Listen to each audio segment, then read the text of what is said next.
أعوذ بالله من الشيطان الرجيم بسم الله الرحمن الرحيم الحمد لله رب العالمين والصلاة والسلام على سيدنا ونبينا أبي القاسم محمد اللهم صل على محمد وآل محمد وعلى أهل بيته الأطيبين الأطهرين الهداة المهديين ولعنة الله على أعدائهم إلى قيام يوم الدين رب اشرح لي صدري ويسر لي أمري واحلل عقدة من لساني يفقه قولي أما بعد.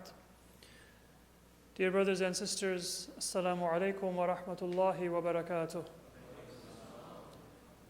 Ramadan Mubarak to all of you. I pray to Allah subhanahu wa ta'ala that as we come to the close of this first day of the month of Ramadan, that it be a month of maghfirah and rahmah and barakah, as the Prophet said, a month of forgiveness and mercy and blessings, and a month of greater understanding and an increase in knowledge and tawfiq for all of us and for all other mu'mineen throughout the world. And may Allah make it a month of peace and reconciliation, protection for all of those whose lives and properties are endangered by their enemies and by the enemies of Islam, and in particular for the protection of our masajid, our houses of worship, our ulama, and the shrines of the Prophet and Ahlul Bayt of the Prophet. Sallu ala Muhammad wa ali Muhammad.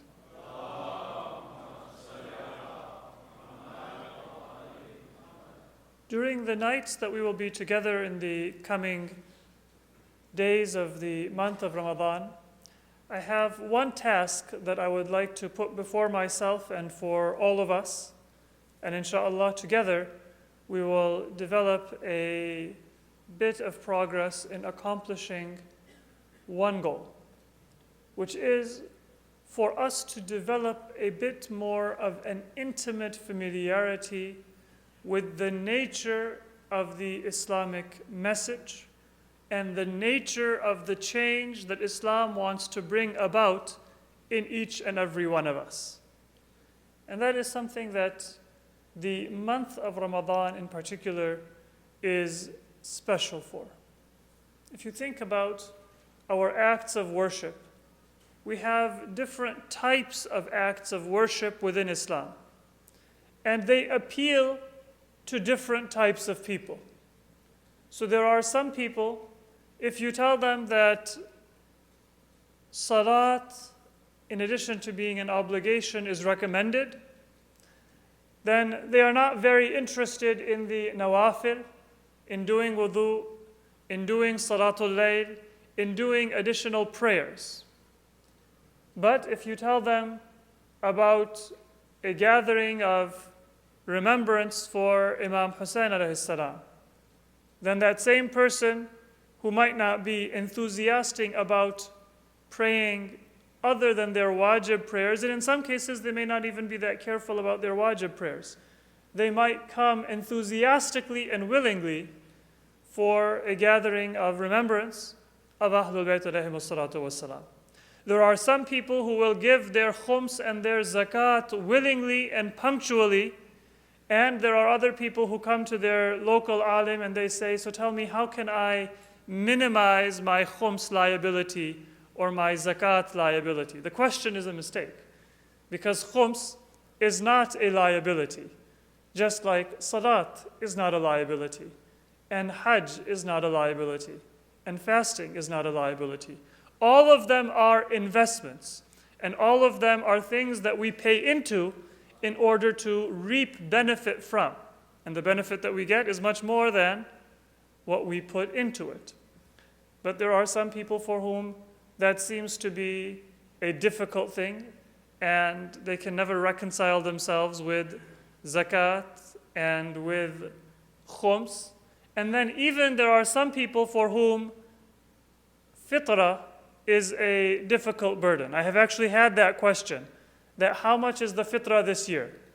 And if you say that we estimate $12 per person, and they will say, well, last year it was $10. Is there any cheaper grain that I can use to pay the fitrah more economically? Now, Islam has said that if I can't afford the fitrah, then there is no obligation, but just to receive the benefit and the barakah, I can give that fitrah to one of my own family members or my dependents. It's not going to be something that is going to break the bank or be a burden for any Muslim. But it is a matter of our mindset. It is a matter of our understanding of Islam and our relationship to Islam that affects what we are willing to do and what we are willing to change in order to do it.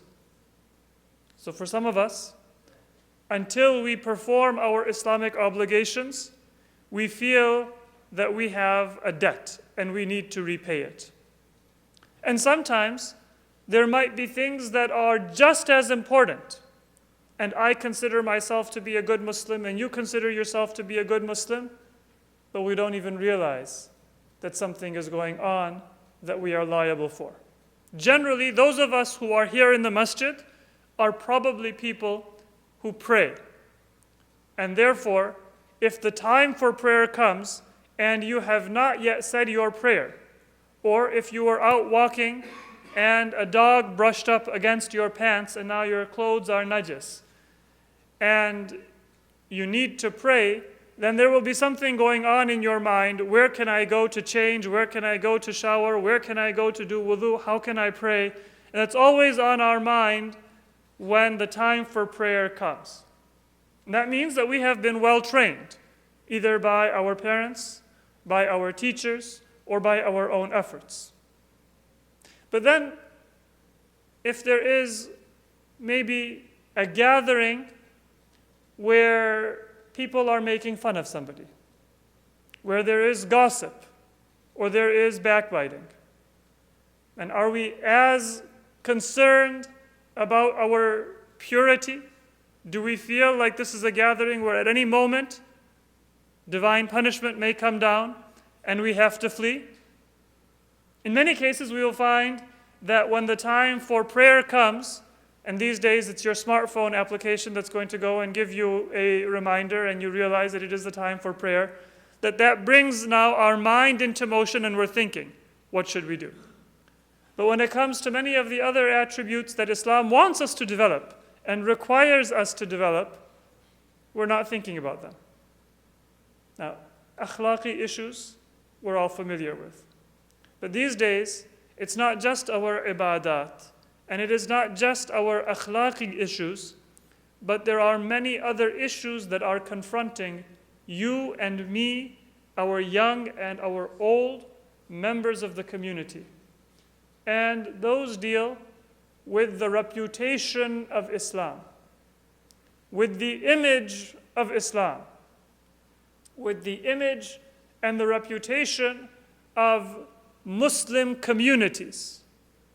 Everyone in the world today has heard the name of Daesh or ISIS. Many people will say that they have nothing to do with Islam, and Muslims will be the most vocal to say they have nothing to do with Islam. And there are many people, and those of you who are following the election and the popularity of Donald Trump, you know that there is a considerable constituency of people who are willing to believe anything about others, about foreigners, and about Muslims. And they might actually think that Daesh represents, if not the only version of Islam, then one version of Islam, and maybe even the more genuine and the more authentic version of Islam. Now, how often do we as communities, how often do we as individuals feel that same sense of a clicking timepiece, a stopwatch, a countdown, that we are responsible for the image of Islam? We are responsible for what people think of when the name of Islam is taken, when the name of Prophet Muhammad sallallahu alaihi wasallam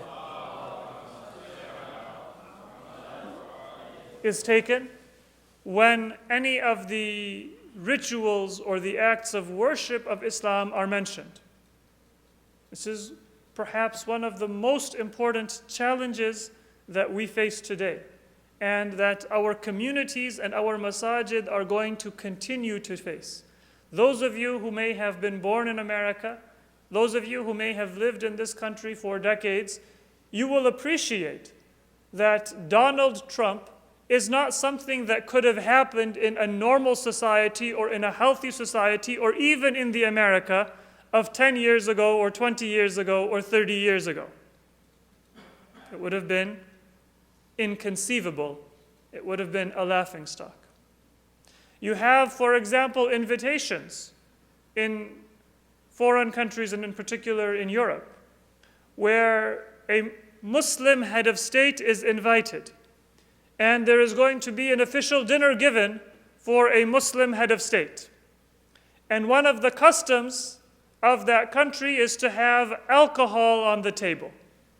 Now, generally, this is something that is negotiated among those who are arranging the diplomatic gatherings, just as they make arrangements for seating, just as they make arrangements for how many people are going to attend.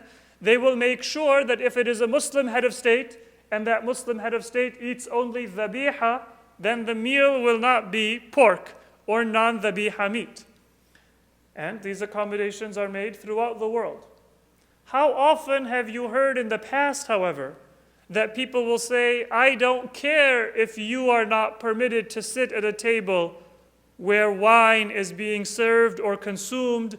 This is part of our culture, and we will cancel the invitation because we're not going to respect or we're not going to bow down to your culture and your values. If you're coming to our country, then do things in our way. Now, it's seen as a competition, a form of respect that 20 years ago, 10 years ago, may have seemed very normal, all of a sudden is seen as if you are losing something and the Muslims are gaining. And it becomes something which is controversial. These are just a few examples that I have given. But this is a change in our society. And it means that that culture that many of us are used to, where people will say that you have your religion, you have your traditions, you have your values, and we are going to respect, and in particular in this country we will accommodate, it's not always going to be so easy to find. And when that happens, it becomes especially important for us as Muslims to be aware of what our values are, why we have those values, and then more important than all of that, because I'm pretty sure that through the programs that you have throughout the year, all of you have a pretty good outline of what the Islamic values are. And if I were to quiz you, or if you were to quiz me, I'm pretty sure that we would get very similar answers about usuluddin and about furu'uddin. But the key is, what is the relative importance and the relationship among those values? Where does Islam want you to take a hard line and say we're not going to compromise? And where does Islam say that you should be somewhat more soft and you should be somewhat more flexible? That is a very difficult decision to make sometimes. And that is the task that I want myself and us to begin to embark on. Through the verses of Quran and through the ahadith of the Prophet and the progeny of the Prophet alayhimus salam, sallu ala Muhammad wa ala Muhammad, that we will be discussing. I want us to try to get to know Islam on an intimate level. And that's not something presumptuous, that's not something impossible for us to do. It is the beginning of a journey, and that journey will continue after the month of Ramadan. But the point of that journey is for us to be able to feel a connection to our religious teachings, not just out of fear of God, not just because we want something for God and we have a dua and it needs to be answered, not just because we have a sense of obligation, but because we have an attraction and a pull and a recognition of the essence and the heart of that Islamic message. Now, because we are limited in time, I want to just give one example from history where this type of a decision was made. And that example from history might remind some of us of the circumstances that we are living in today. There was a very big tragedy that took place in the Muslim world in the year 1258. 1258 is when the tragedy came now to its peak, about 750 years ago. And those of you who are students of history, you may know that according to some historians, although that was almost 8 centuries ago, the Muslim world never recovered from that tragedy. And one of the reasons why, as a civilization, China and Muslims began to be eclipsed by Europe was that tragedy that took place in the year 1258. And what is that tragedy? Those of you who are students of history, it was the Mongol invasion and conquest and destruction of Baghdad. Baghdad was the seat of the Abbasid Caliphate, but the Abbasid Caliphate at this time was different from the Abbasid Caliphate that we remember from the Imams. This was an Abbasid Caliphate where ulama from different schools of thought, Sunni and Shia, were members of the court. Sufism and general attachment to Ahlul Bayt was official policy and was respected.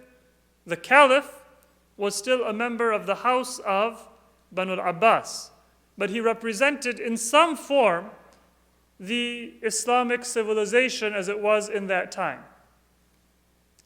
And the Mongol invasion was a human tragedy.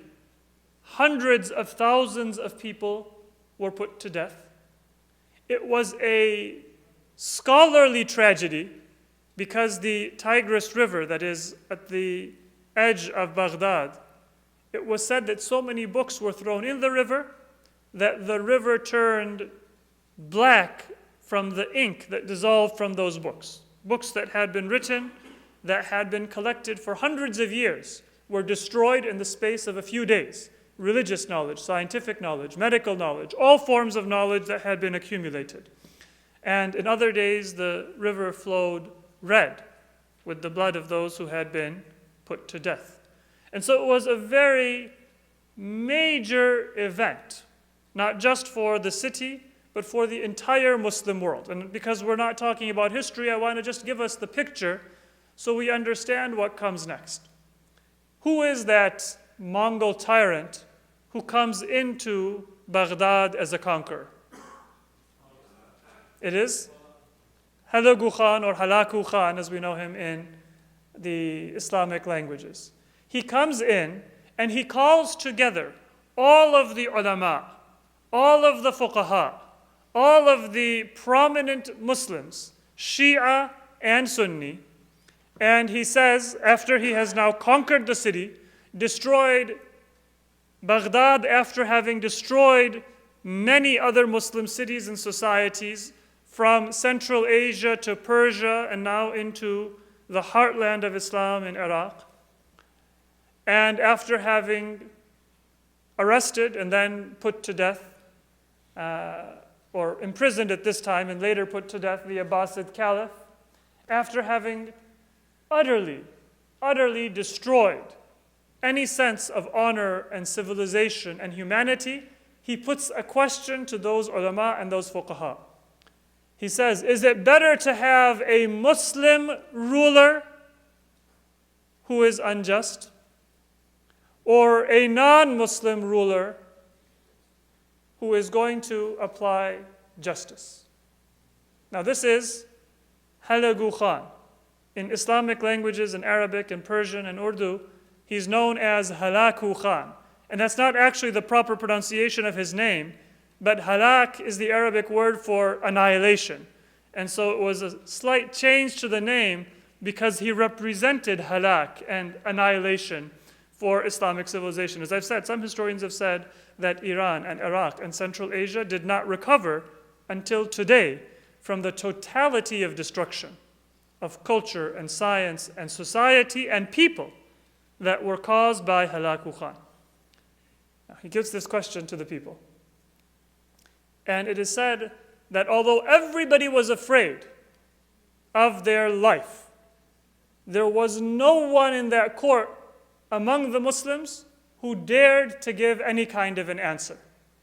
Because if they said to preserve what was left of their society and their civilization and their scholarship and their people, if they said that it is better to have a government that will apply justice, even if it not be a Muslim. Halaku, of course, was a Mongol, and they were not Muslim, they were pagan. They did not have a religion like Islam.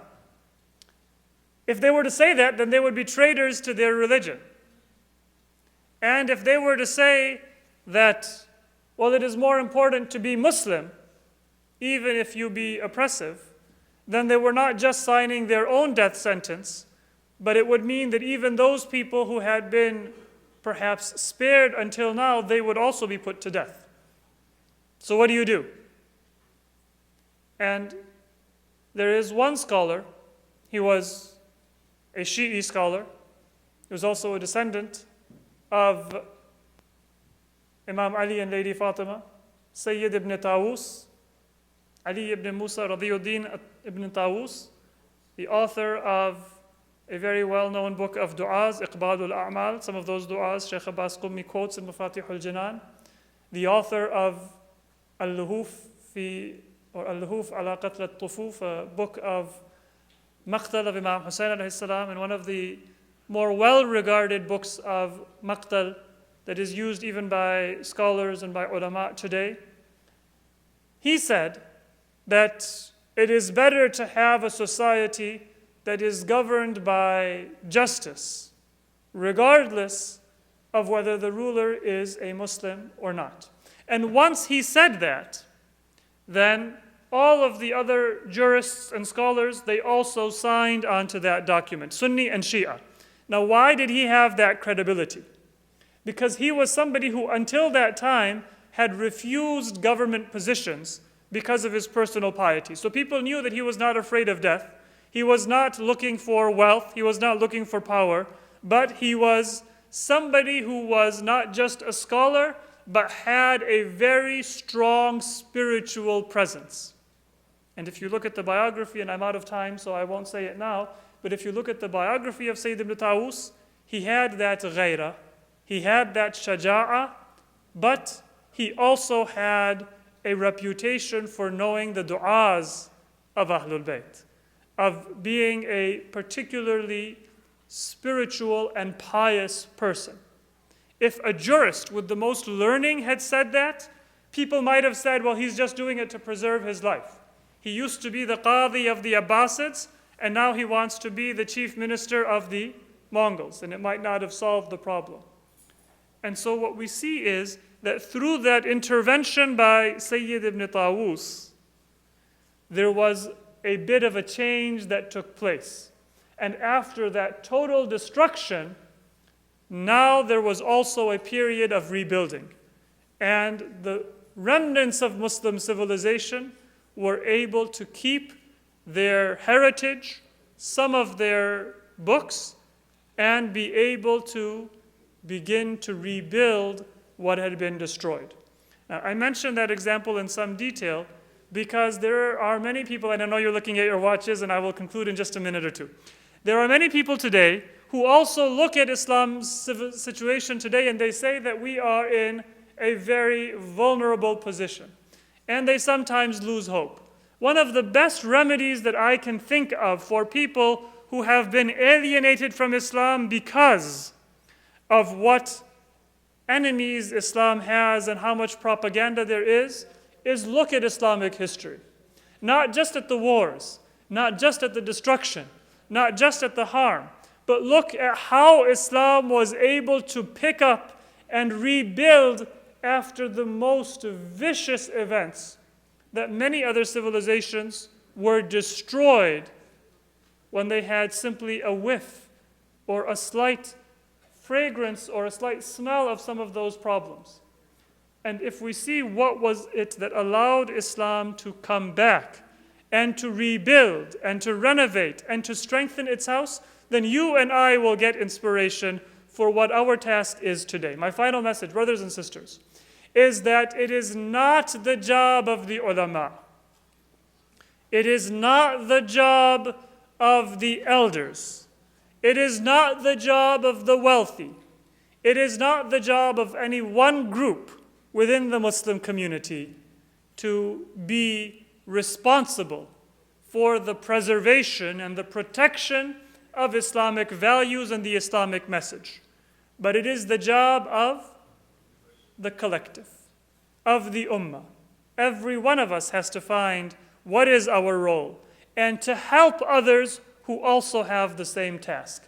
That is, inshallah, what we will be doing in the next few nights. Inshallah, I will be more punctual in ending about 4 or 5 minutes before adhan for announcements and for the preparation for Salatul Maghrib. But today, because it was an introduction, I hope you will pardon that I took a few more minutes than my allotted time. Wassalamu alaikum wa rahmatullahi wa barakatuh.